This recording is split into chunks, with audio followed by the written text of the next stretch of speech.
अपनी कौम का शुक्रिया अदा करता हूँ। इमरान खान का माइक खोल लें, इमरान साहब का प्लीज। जनाब स्पीकर, फिर मैं आज अपनी कौम का शुक्रिया अदा करता हूँ। मैं अल्लाह का सबसे पहले शुक्रिया अदा करता हूँ, शुक्र अदा करता हूँ कि उसने मुझे मौका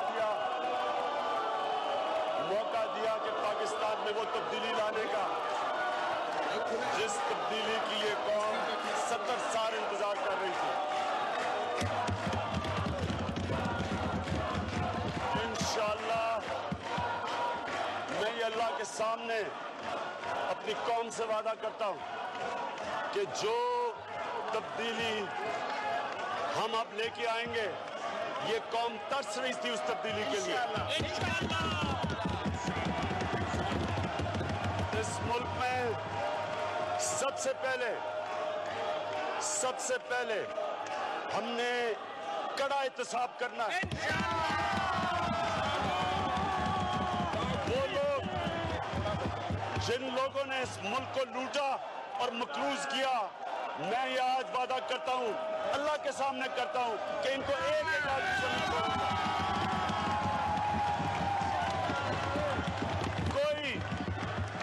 ये भी मेरा वादा है कि किसी किस्म का एनआरओ किसी डाकू को नहीं मिलेगा।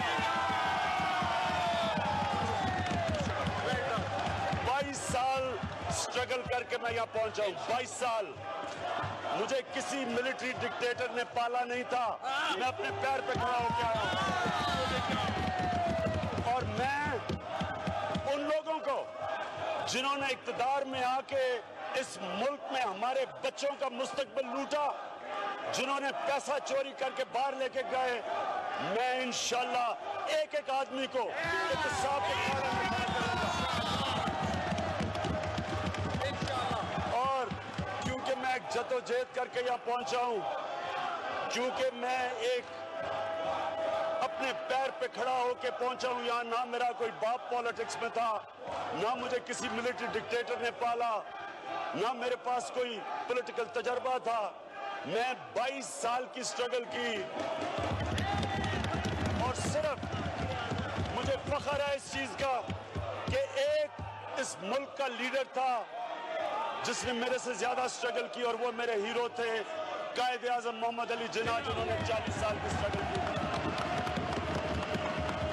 मेरा वादा है अपनी कौम से कि जो पैसा इस मुल्क का लूट के ये बाहर लेके गए हैं, वो पैसा वापस लेके आऊंगा इंशाअल्लाह पाकिस्तान। और इस पार्लियामेंट को एम्पावर करूंगा।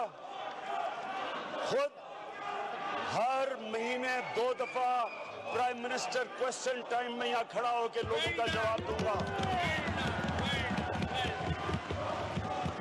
इस मुल्क में जो असल इशू है, जो इस मुल्क के असल इशू है, इस मुल्क में जो कर्जा चढ़ाया गया पिछले 10 साल में 6,000 अरब से आज 28,000 अरब रुपए का जो कर्जा चढ़ाया, वो लोग जो जिम्मेदार थे हमारे बच्चों को मकरूज करने के लिए, उनका एहतसाब करेंगे।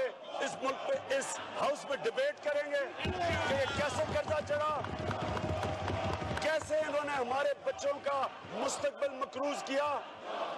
जो पैसा हमारे बच्चों की तालीम पे जाना था, अस्पतालों में जाना था, साफ पीने के पानी में जाना था, इस मुल्क में अदालती और माशी इंसाफ देने पे जाना था, जो पैसा इस मुल्क में लोगों को हायर एजुकेशन में बेहतर तालीम, नॉलेज इकोनॉमी बनाने में जाना था, वो लोगों की जेबों में गया है। और इंशाअल्लाह इस पार्लियामेंट में हम डिबेट करेंगे कि उनसे हमने क्या करना है।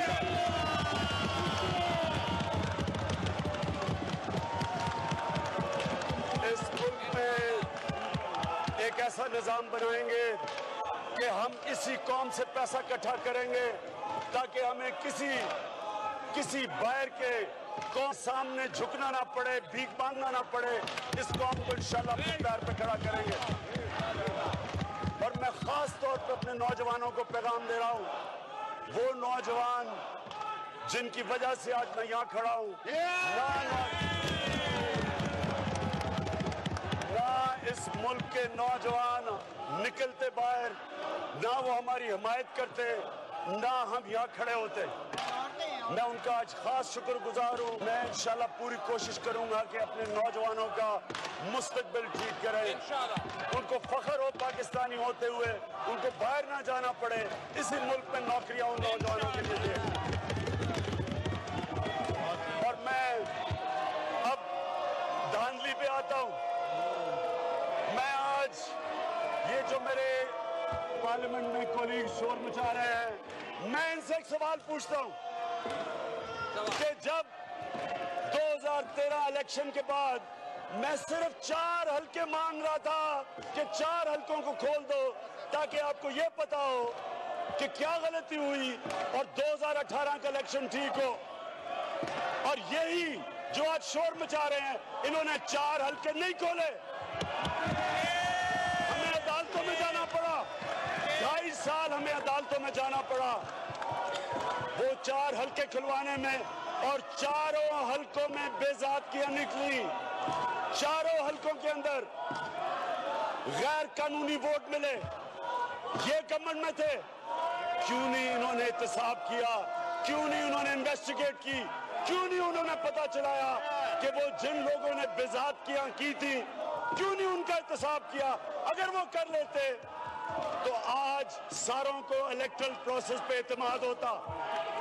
हमने अदालत में गए, 126 दिन का धरना दिया, उसके बाद जुडिशल कमीशन बैठी और जुडिशल कमीशन में 40 फाइंडिंग्स दी, जिन्हों में एक फाइंडिंग ये थी कि 2.5 करोड़ बैलेट्स मिसिंग थी, 35% उस वक्त की फॉर्म 15 मिसिंग थी। क्यों नहीं गवर्नमेंट ने एक्शन लिया? वो लोग जो जिम्मेदार थे, क्यों नहीं उन्होंने एक्शन लिया? अगर स्पीकर साहब तब ये एक्शन ले लेते, हमारा इलेक्टरल प्रोसेस ठीक हो जाता। तब जब मैं ये सारी चीजें कह रहा था तो यहां बुरा भला कहा जा रहा था कि मैं एस्टेब्लिशमेंट का एक प्लांट हूं, कि मैं ये एस्टेब्लिशमेंट की वजह से ये कर रहा हूं।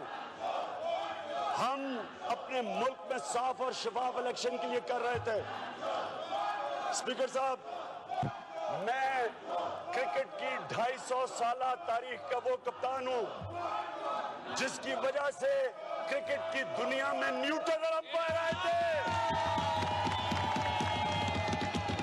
जो मुल्क पहली दफा न्यूट्रल अंपायर लेके आया था, वो 1986 में पाकिस्तान न्यूट्रल अंपायर लेके आया था। और इंशाल्लाह हम अपने इलेक्टरल प्रोसेस को ऐसा बनाएंगे, हमारी हुकूमत इंशाल्लाह ऐसा बनाएगी कि जिस तरह क्रिकेट की दुनिया में आज जो फैसला होता है न्यूट्रल अंपायर के जरिए, जो हारता है वो भी